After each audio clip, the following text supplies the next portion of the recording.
The All Black podcast is powered by our official cloud software partner, SAP, helping our teams in black become the best run teams in sport. To listen to this episode and all the All Black podcasts, subscribe on Apple, Spotify, and anywhere you get your podcasts.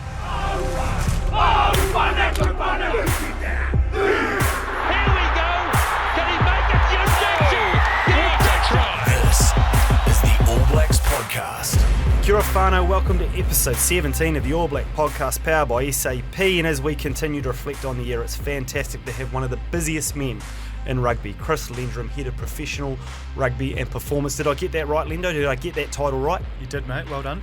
Mate, firstly, I'm trying to do my pastoral care for all the people that come into the studio at the moment. Have you got your Christmas list sorted?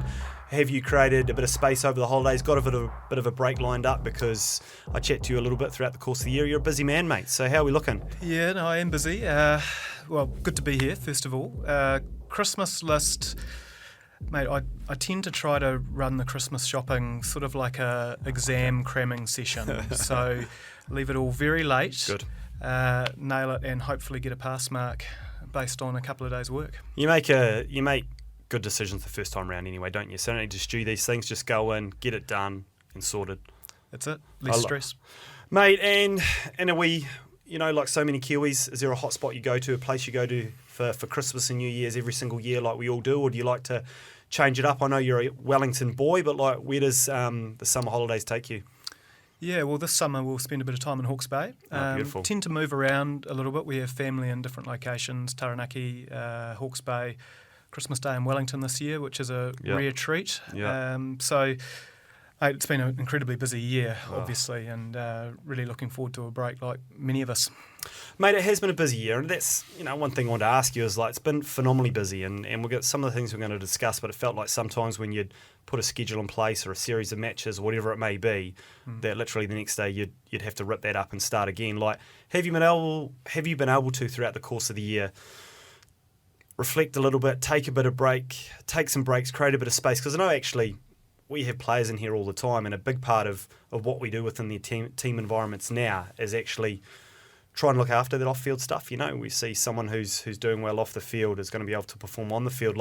Geez, are you guys doing that in HQ? Because you've literally seems like you've bounced from challenge to challenge to challenge this year. Have you been able to, at times, just get off the grid a little bit and reflect and come back into the next one? Yeah, look, it has been hard. Not just this year, to be honest, but since mid-March 2020. Totally. So there's sort of a responsibility on all of us personally to deal with that for ourselves, I feel. This time of year coming up is normally a pretty good time where you can switch off, and I think because of the years that have been the last couple in rugby, there's really a sort of an unspoken acceptance across the industry that you don't contact people at this time of year. But otherwise, for me, mate, mental health-wise and well-being-wise, I just do some things regularly to try to keep level, and that might be exercise.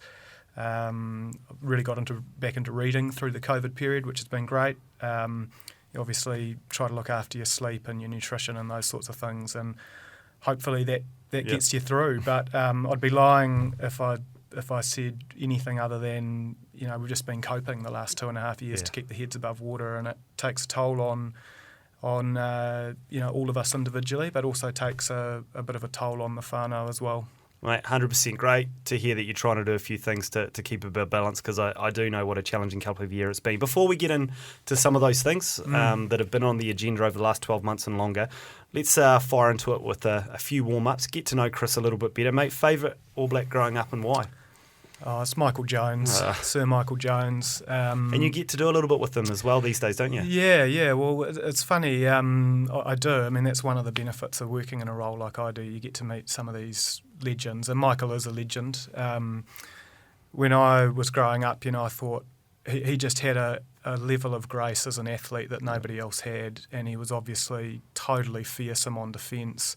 But he had this amazing, beautiful, intriguing personality that went with it. He was a smiling assassin on the field. Wasn't he? Yeah.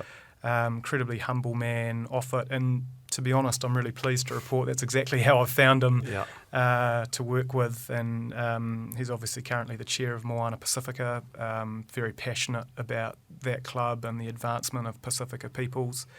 It's been amazing to have an opportunity to work with him and people like him.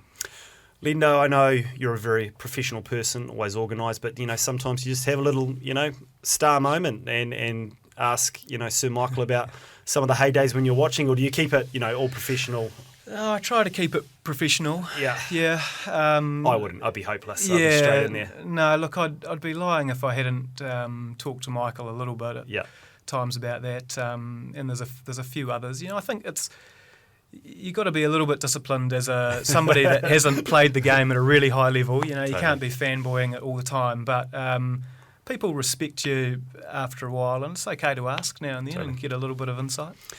Mate, do you remember the first All Black match you went to? Did the old man take you along? Did the family go? Was it in Wellington? Talk us through it. Yeah, no, the old man lived in Auckland when I was growing up, and he took me to Eden Park all the time. So this was late 80s.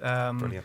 Era when the Auckland fans used to start off on the eastern terrace if they were on the terraces, because that's the way Auckland was running towards to score tries, and then they'd move around to the west. Yeah, right. So because they scored a lot of tries. Because they scored a lot of tries. Yeah, they were amazing team.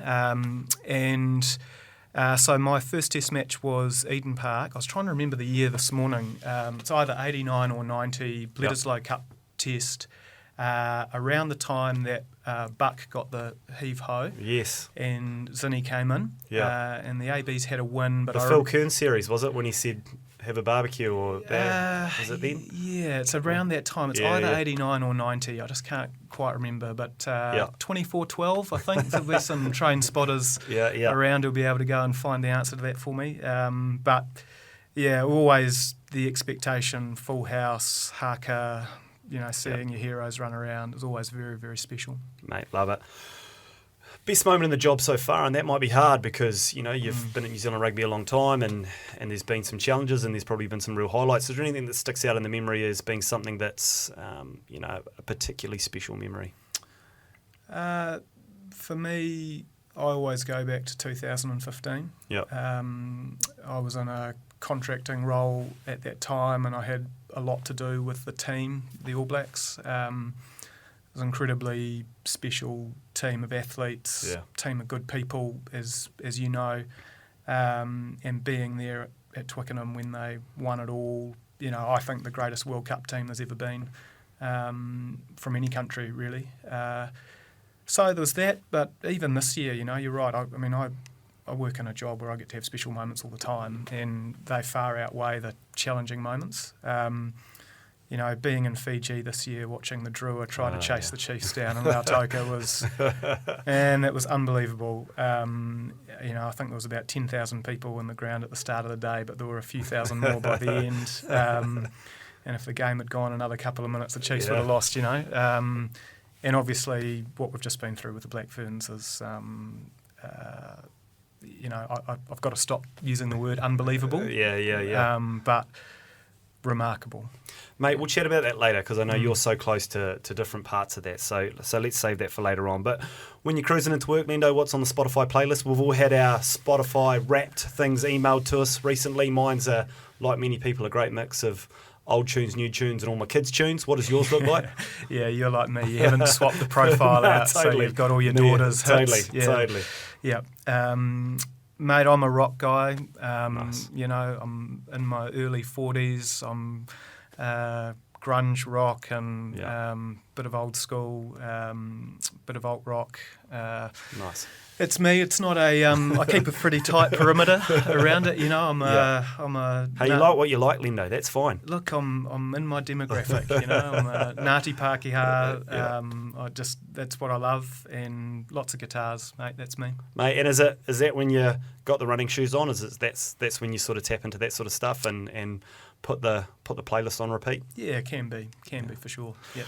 Mate, 3 guests that you'd have to dinner and what's on the menu. We ask this to so many of the players that come in here, but who, if you could choose any 3 people to come along to your place, who would they be and what would be on the menu, brother? Yeah, no. Well, we're talking a long Italian meal, bit of pasta, bit of gluten in there, mate. Love it. I want somebody, inspirational leaders are definitely, that's something that I think a lot of us aspire to be when you're in senior management or you're leading people. And for me, I'm a big Liverpool fan, so Jurgen Klopp. Oh, there it is. Yeah, the man with a big smile and 1,000 teeth. I just, imagine, going over the top with Jurgen. He's just inspirational. Everything he says. Stories.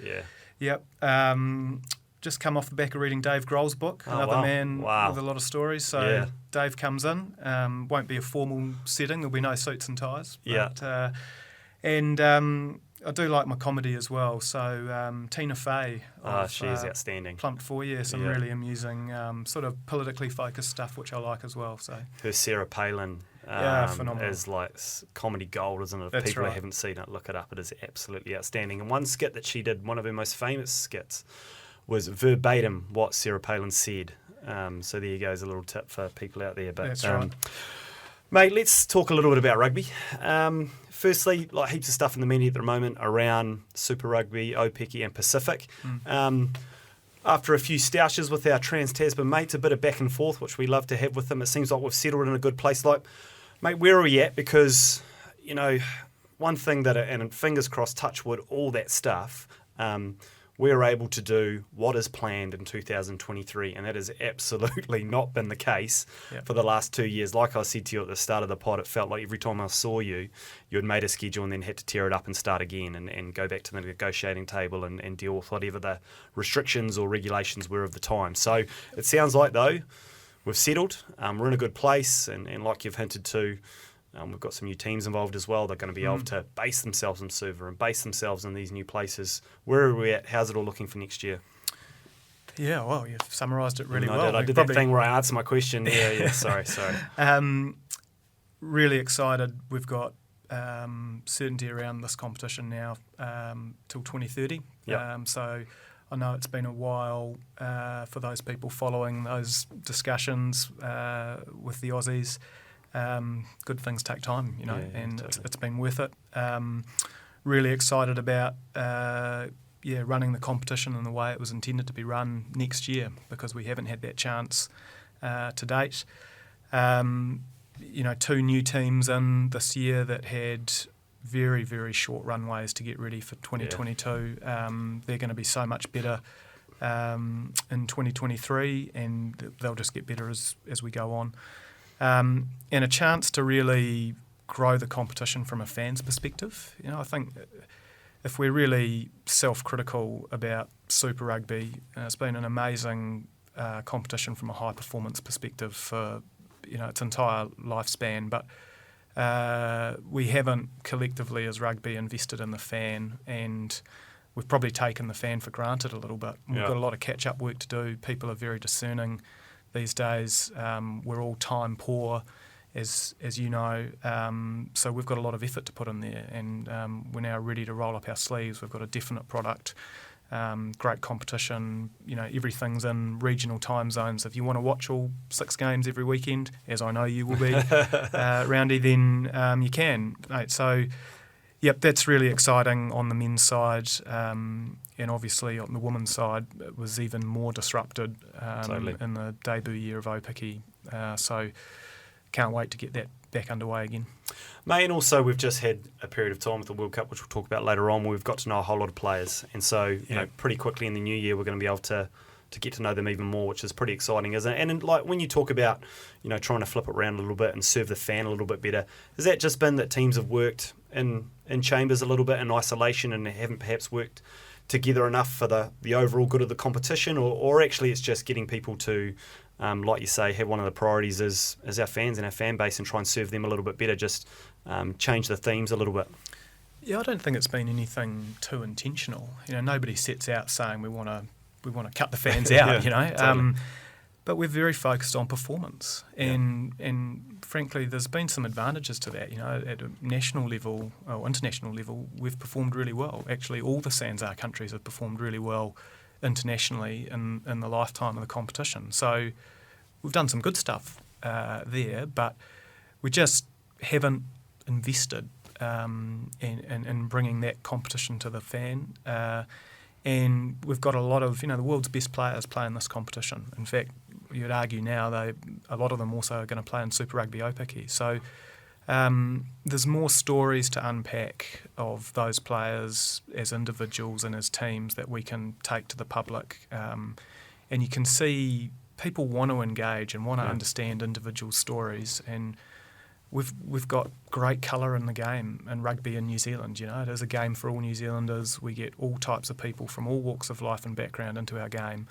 And let's really show that, 100%. Mate, as well in the media a little bit recently, and a few things around this, is the Sevens competition. Bit of change there. Going to be a bit of a sign-off for Hamilton, and hopefully that's a big one. But moving forward, what does that look like? Because it's the same thing a little bit as well. Huge disruption over the last couple of years, and got a few things out the door, but actually there's been no flow at all to that series, and it's been based around just those pinnacle events like Com Games, Olympic Games, World Cups, etc. What does it look like going forward? Because when done well and held up in lights, it's a great watch sevens. It's something I really enjoy tuning into the Olympic tournament, to the Com Games, to those big pinnacle ones like the World Cup. Hong Kong Sevens, I grew up with it, that's the Lomus and the Christian Cullens and the Eric Rushes and the Cerebis and all that. I've such fond memories of that sort of stuff, and I know there's been a bit of work and energy gone back in to trying to bring the game up again and hold it up in lights. What do we look like next year? Not just for our teams, but for the global circuit. Yeah, well, it looks great. Great opening. Love my sevens. Yeah, no, look at. It's a good one to stop and pause on, because we talk about the disruption that we've had in Super, and that's been really significant, costly, challenging, all of those things. But magnify that 10 times over for our sevens programs, right? Totally. Like their whole business is travelling offshore, and for the best part of 2 years, it was impossible basically to do that. And how proud we were of our 2 Olympic programs that basically hadn't played any international sevens for 15, 18 months. Turned up at the Olympics, walked away with a gold and a very golden tinged silver for the All Black Sevens, and they've just had incredible challenges to work through. So it is changing. World Rugby have announced they want to change and reduce the number of tournaments. So from the end of 2023 onwards, there'll be 7 tournaments, men's and women's doubled up at each tournament. They're saying in 7 iconic cities around the world, really amping up that festival atmosphere, which is, you talk about Hong Kong and growing up with that. Well, Hong Kong's always been an amazing festival of rugby around the international event, and so they want to replicate that sort of thing 7 times over. They believe at World Rugby that they can generate more revenue to reinvest in the game, that they can bring more and younger fans into the game. If they're right, that's fantastic. We'll all benefit from that. Obviously, for us, we've been told that we won't be able to host an event in New Zealand in this next cycle. You pitch that in, you say you want to do it, but then they go through the process of saying, look, these are where we're going to hold the 7. Yeah, absolutely. When we've got a fantastic track record of hosting sevens events in this country, and just rugby event delivery. We're really good at it in New Zealand. Yep. And so we totally put our hands up. We also want our players and our fans, here at home to see those players. But not to be, right? So we will find a way to make sure our fans can connect with our players and our players can play in front of our fans in the next few years. It won't be in an official World 7 Series tournament. We'll find another way. Mate, that's, when one door closes, another one's open, doesn't it? And that creates a huge amount of opportunities. The one thing that we're really fortunate with in this part of the world is there's some fantastic 7 sides around us in the Pacific, and maybe we can go off and do something new and innovative and play in front of our crew, which will be awesome.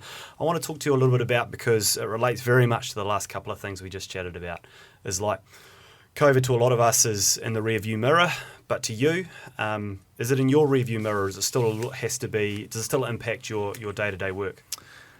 Well, I've been saying to people the last few months that rugby and the events industry generally has got a case of long COVID because that's how it feels. It's hard putting events on. There's lots of longer-term consequential impacts that we're still working through, right? So if I give you an example, every year we go to do a Super Rugby draw, right? Now, you sort of work out who can be where, when, but then you have to overlay stadium availability, right? Yeah. So then the clubs will go back to their stadia that they have a relationship with and say, all right, Eden Park or Forsyth Bar Stadium, when can we have the ground, or when's it blacked out because you've got other events there? Now, everybody's loading up on events and concerts and so forth because there hasn't been anything for the last 2 years, right? So then just even producing the draw is challenging. Obviously, impact that we're all facing now with inflation is massive. A lot of our business is flying teams to and from different parts of the world. So less flights, higher costs, all of that stuff putting pressure on our finances. Border settings, crowd settings. So look, doing the draw sounds like a horrible job. What poor bugger has to do that? Well, I suppose it's the competition organiser, is it? But my God, that sounds like a tough job. Yeah, we actually, in some cases, we go to mathematicians, would you believe it? I actually do believe it. Yeah. And they love it, which is great it. because nobody else wants to do it. Yeah, absolutely. So, look, it's COVID has taken us to places really that we never knew existed. I've seen incredible resilience from the rugby community. We talked about our sevens programs. I just think about my staff, mate. Almost brings me to tears, to be honest. How professional, how resilient they've been, their ability to keep taking the hits, things that have been cancelled, and, well, I'll just rip that up and go again. It's remarkable, and people don't see that on the outside. Incredibly lucky to be working with a really good crew of people at New Zealand Rugby, some fantastic professionals who just love the game, and the love of the game gets you through those times. If you didn't love it, these last 2 years would have weeded you out. Yeah, totally. Yeah. And hopefully too, and this may or may not be the case, but like you say, you've literally been moving the deck chairs around every week. Is maybe one of the great things about where we're at now. You actually can look forward. You actually can do some planning. You actually feel settled somewhat. Things like Silver Lake's done. Super Rugby's in there over there. Like we know we've got a World Cup next year. We're going to that. The sevens, that's been sort of bubbling away in the background for 2 or 3 years. Changes to the sevens programs. It's there now. Can we actually look a month forward for once, Lendo? Because it feels like that's not been the case for a very, very long time, and that might be pretty exciting for the staff who maybe want to get stuck into some new projects and put a few plans in place. Yeah, mate, well, I'm going to put both my hands on your wooden table. Yeah, I haven't preempted anything there. Look, it's exciting for everybody, right? I mean, those of us that have to roll with it on a day-to-day basis because that's our job, 100%. But it's taken a toll on the whole community, and rugby's no different, whether that's, you're buying tickets to go and see your Super Rugby club, or you're going down to the local club, for your kids' footy or whatever it is. There's no doubt that people are sort of exhaling a little bit and thinking maybe we're through the worst. Don't know. Yeah. Just don't quite allow yourself to. No, you can't. You can't. So it'll be a bonus if that's how it works out. Fingers crossed. Fingers crossed. Let's talk a little bit about the All Blacks again. Like COVID, like so many things over the last couple of years, turbulent. I think we're able to say it's been a turbulent year when you think about where we were in the Irish series, coming through the course of the Rugby Championship into where we ended up at the end. Even the last game was almost a definition for the year gone in terms of there was just so much good stuff in it, and then just a little bit at the end we weren't able to get over the line and get a draw. But where are we at? Because the one thing I look at from the outside as a really passionate supporter is everything about the rugby environment is not settled in some regard. We're going upstairs every 2 seconds. There's cards. There's, how the game's been refereed, differences between what we want in rugby between Northern Hemisphere and Southern Hemisphere, even between Australia and New Zealand. But in terms of the All Blacks in the last couple of months, they seem somewhat settled. Settled in their coaching team, settled predominantly in the guys who are running out on a Saturday and having a crack. Is that, as someone who works really closely with the team, is that right? And also, what's coming up for us next year? Because next year's a big year. Yeah. Well, you say turbulent. Yeah, it's been the toughest year that I've ever seen in and around the All Blacks. And I think you've got to start any conversation, from my perspective at least, you've got to start any conversation around the All Blacks with some empathy for what the people in that program have been through in the last 3 years. They spent a lot of time in hotels behind closed doors. 14 weeks away last year, tour like no other.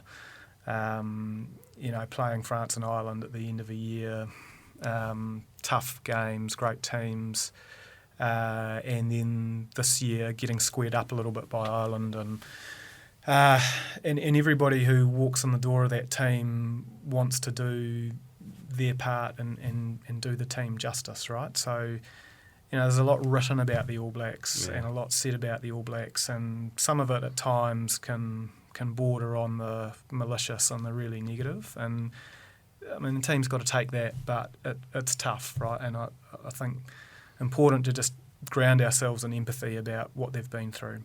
But where they are now, I think 100% they're in a better spot at the end of this year than they were when they started. They've made tweaks as they've gone. I think we're reminding ourselves that we do have some incredibly talented players in this team, and when everything comes together, they can still create moments of electricity on a rugby field like no other team can. So massively proud still to be associated with that team, of course, like we all are.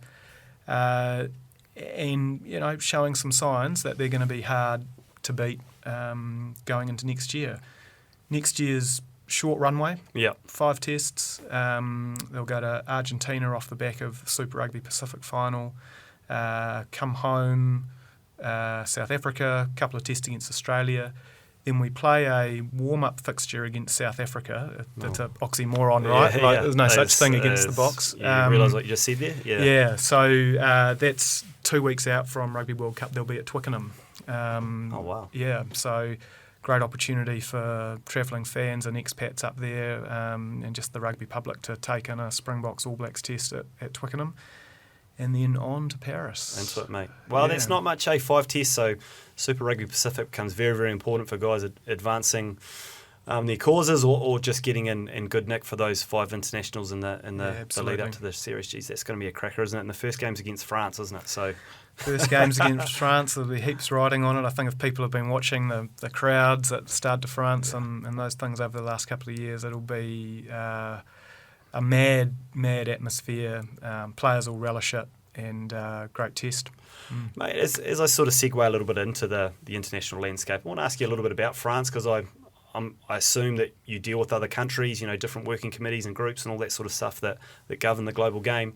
What are they getting right at the moment to give them their dues, because they're playing bloody well, and I know up north they got back on the horse a little bit quicker than we did down south, but we've all been playing footy for a while now, and they're continuing great form. Is there, quite often we're looked to as a country that leads in a lot of areas, and people perhaps try and take the bits of gold that what's happening down here and take them back to their own programs, and quite often that comes through our talent going out to the world. And we've just seen Warren Gatland go back in as coach of Wales, and there's any number of good coaches and players throughout the world. But what are they getting right at the moment? Because I remember thinking for a long time, this is a massive rugby country, they love their rugby, but that doesn't always translate to what I see on the field,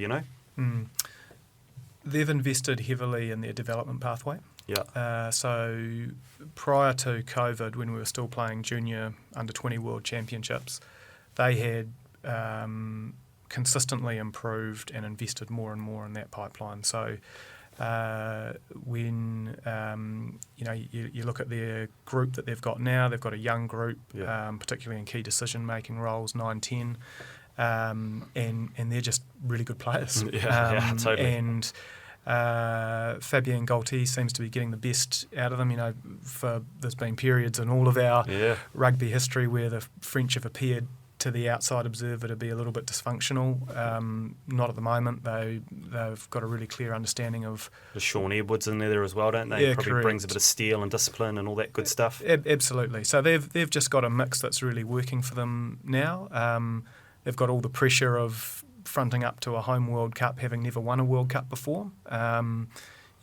Likewise, the Irish, who've got an incredible development system. I was just over there, had a few days in Dublin with the All Blacks 15, got a chance to look around the Irish National Performance Centre, and they're doing so much right in terms of centralised and aligned high-performance system.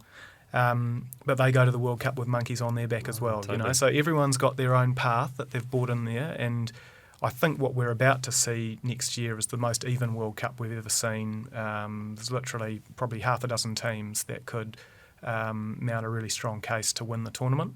And it'll be interesting to see what happens. Hopefully not determined by refereeing or off-field issues.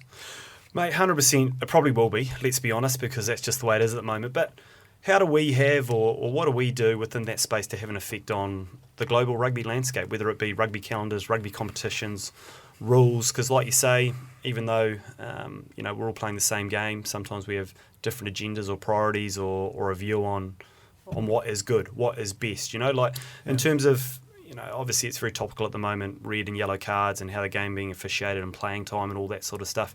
How do we weigh into that? How do we have influence on what we think might be the best way forward for the global game? Well, we start locally, right? So we now co-own Super Rugby Pacific with Rugby Australia. So we're talking about men's 15s going into the World Cup. So we actually have an opportunity to say, with our counterparts at Australia, with our players and our clubs, what's the game that we want to see at Super Rugby level, right? And a big focus for us, as I said, is around engaging our fan into that competition. So we want to see a game that's sped up. There's not as much stoppages. There's not as much intervention. Some of the more marginal technical sort of calls in the game from a match officiating perspective are sort of ironed out a little bit. Play can run, because that's the way we like to see it played in the Southern Hemisphere, right? And it's the way our players are geared up to play. At the international level, clearly we don't own anything. No. We're just one of many with a view. And everybody knows that there's historically been quite a different playing style played up north. That does seem to be the prevailing style that's played in the international game at the moment. So we, as a rugby nation, have had to adjust, and you're starting to see the All Blacks do totally. that. So of course, you go to World Rugby meetings. There was a big Shape of the Game conference just after the end of the November series in London, and you talk about all of these things, and some things get given more credence than others, and I can imagine that for the casual observer, you sit there thinking, "Oh, what do they do up there? Does it really actually achieve anything?" And no, Lena, that's not what I think at all. Totally. Look, sometimes it is small things, and sometimes people also don't know what a change will have as an effect across the rest of the game. So, leading into a World Cup, there's always a bit of tension about changing too much. Hopefully, from 24 onwards, we're getting good global buy-in to this idea of speeding the tempo of the game up. We're talking a little bit before we came into the studio around, the things that get you out of bed in the morning and make you buy a ticket or turn on the TV are things that have a bit of meaning, and sometimes, obviously, up north it's the Six Nations, World Cups, that sort of thing, critical rugby championship games. How is there plans or talk around how we create, as much meaning we possibly can in June or July, as much meaning as we possibly can in November. When we go up and, 100% I'm going to get up and watch the All Blacks play England. But we're talking a little bit as well, like some of the things that other sports have done well. We're talking about cricket is like the World Test Championship actually is a bit of a game changer, to be honest, in terms of how I view Test cricket. And I'm actually keeping a little bit of an eye on that, how we're faring not so good at the moment from New Zealand. England are going, killing it 100% with a bit of baseball and Australia and South Africa at the top of the table. I know this stuff. There's a table. I know these things. And so is there that, even though we're just one stakeholder in the game, is there that sort of line of thought starting to come in? Because, I like those concepts in other sports. Definitely. World Rugby has been working with SANZAAR, Six Nations countries, around a Nations Championship concept, where basically you take the July window, take the November window, and try to create some real meaning out of that on a 2-yearly basis. Yeah. And because I think you're right, like, the Test match championship point in cricket's a point well made. I think everybody's looking for meaning in those sorts of contests. So working hard on that. There's always a financial and commercial aspect around that. One of the challenging questions is, okay, well, how do you run a finals weekend? Who takes what revenue and so forth? But there's a real intent to, whilst those questions are important and need to be ironed out fairly, there's a real intent to not let those issues stand in the way of the whole, because the whole is injecting more meaning into Test match rugby outside of a World Cup. Likewise, at the men's club level, talking about a global club championship where every 4 years you get the best of the North coming out of Europe and the best of the South coming out of Super, maybe Japan as well, coming together, playing each other for the first time, where you'll see best on best at club level, which hasn't happened before. Totally. So there's a lot of focus on driving more meaning into the game, and I think your reference to Silver Lake before, you've got 2 big private equity houses involved in the game now, with CVC in the north and Silver Lake here now, and of course that's what they're going to be wanting to see as well. So definitely some reason for us all to dig in on that. Mate, let's finish on the Black Ferns, because what a year for the girls, and as I said in the last podcast with Joey and Kirsty, we've all been exchanging our Black Fern stories, and I've got a couple, but I want to ask you, Lendo, have you got a couple? Because you've alluded to it a couple of times already in this interview. You get to see a little bit more than most of us, behind the curtain a little bit, and you were heavily involved from the review through to the girls lifting up the trophy, which, if I asked you honestly, did you think they'd be able to do that? I'm not gonna make you answer that question, but I think all of us, were just blown away by what they were able to achieve over that period of time. But is there any little anecdotes or stories that perhaps the general public don't know that you were able to tap into through the course of that journey as well? Yeah, incredibly special time. Memories that you'll take with you to the grave, actually, from this year. It was a little bit of a rags to riches story in the last 12, 24 months. Mate, there are a couple of things. I actually wasn't here for the final. So the way that our place works, Mark Robbo, my boss, was here in New Zealand. He gets the sweet jobs, mate, and you get sent out on the road. Yeah, essentially. It wasn't all bad. It was with the All Blacks and All Blacks 15. I can't complain. In some nice cities and so forth. But after the year it had been, I don't want to say for me, but how much the Black Ferns this year has dominated my work plan and my weeks and months. Would have been amazing to be here for the final. So I ended up in a hotel room in Edinburgh, 6:30 in the morning, watching the final and leaping out and giving it the double fists at the end. And 2 thoughts went through my mind, mate, to answer your question. The first, Jonah Ngan-Wu won the line out at the end, right, to win the game. Against the throw, 100%. Against the throw. And I vividly recall standing on the wet sideline at Westlake Boys High School watching our girls train against the Westlake Boys High School First 15, wow.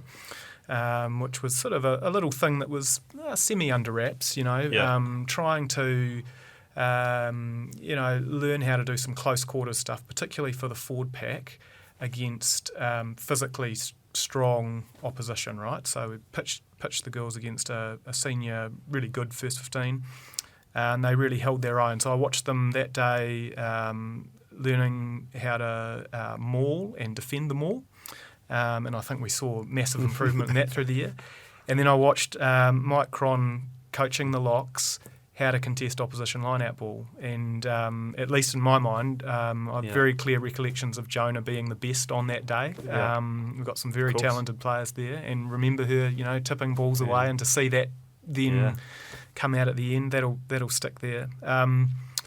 But mate, probably at a bigger level, you talked about the review and some of the tougher times that the people on that program went through at the start of the year, and it was tough. It's one of the toughest things I've seen in rugby, without a doubt. And they're all good people, aren't they? But it just, unfortunately, in a high-performance environment, when you're under the spotlight, there's some tough conversations and decisions need to be made, and that's the job. Really good way of putting it. The human toll of that process was immense, on everyone, even the people that stayed. It was immense. But I get to do a lot of privileged things in my job, and I was there the day that Smithy came in and introduced himself to the team, and it was a real hairs on the back of your neck moment, because he talked about his deep connection with Laurie O'Reilly, who's one of the founding people, of women's rugby in New Zealand. Coached the Black Ferns early doors, Laurie O'Reilly Trophy that we play against Australia, obviously named after him. And he talked about that connection and how he'd always promised Laurie he'd find a way to give back to the women's game, and now he'd found it. And but then he moved on. If that wasn't enough, he talked really eloquently about being one of the few people who'd coached a New Zealand team at a home World Cup, and he said to the players, all of us really, but particularly the players, you girls are going to run out on a sold-out Eden Park in a World Cup final. It's going to change your lives forever. The Oracle. And I was actually with him last Friday, and I sort of said to him, Smithy, how much did you believe that really at the time? But of course he did, and he might not have quite known the path that we were going to take to get there, but the belief that the players got, I think people talk about his technical and tactical coaching. They don't talk about his humanity, his teaching capability, his ability to connect to people, and that's part of what makes people like him so special. We're incredibly fortunate to have somebody like that put their hand up, and the moments that you get to see people like that going about their business, masters really, incredibly special. So, mate, I could talk about the Black Ferns for hours and hours. I won't, but what a moment for the country. It was awesome. As you said, we've all got a story or two, and it was great to be involved in all sorts of different ways. But there's mate, let's talk about where to next for that then. That's been, to be honest, it doesn't get any better really than how it all unfolded there, and it's yourself, it's Michelle Hooper, it's Smithy and the way he led that crew, and then the way the players went out and channeled that energy and sort of bought into that vision was phenomenal. Where to now? What next? What's happening for these girls for our Wahine Tower in 2023? Yeah, well, this is a moment, right? And we can't afford to lose it. It's the future of our game. And the players, the program, the people that run the tournament have done such an amazing job this year.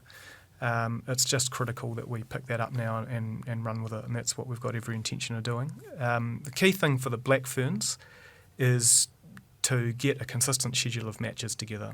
And so we talked about what's happening in the men's 15s from a global perspective, international competitions of meaning. The same work's going on the women's side. So next year, the hope is that we'll play Pacific 4 again. It's Australia, USA, Canada, and the Black Ferns. We'll play Laurie O'Reilly again, and through the Pac 4 tournament, we would hope to qualify for the top tier of what World Rugby's calling the WXV, Women's 15s, which will be the top 6 countries in the world playing against each other over 3 weekends, October, November.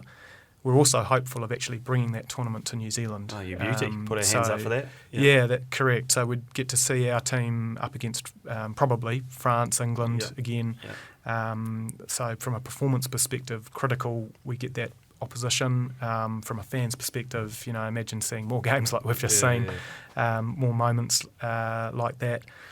So that's the sort of top level. But what we have to do, Rob, is make the women's game sustainable from a performance perspective on an ongoing basis. And that means not just the Black Ferns. Right? We've actually got to build out the system underneath so that we've got great talent coming up through FPC and Sky Super Rugby Opiki, and we're developing coaches, we're developing other team management, we're growing capability in our community, and because the women's system produced amazing results, but it is still quite fragile. Like, it needs a lot of care, and we now have to lead that.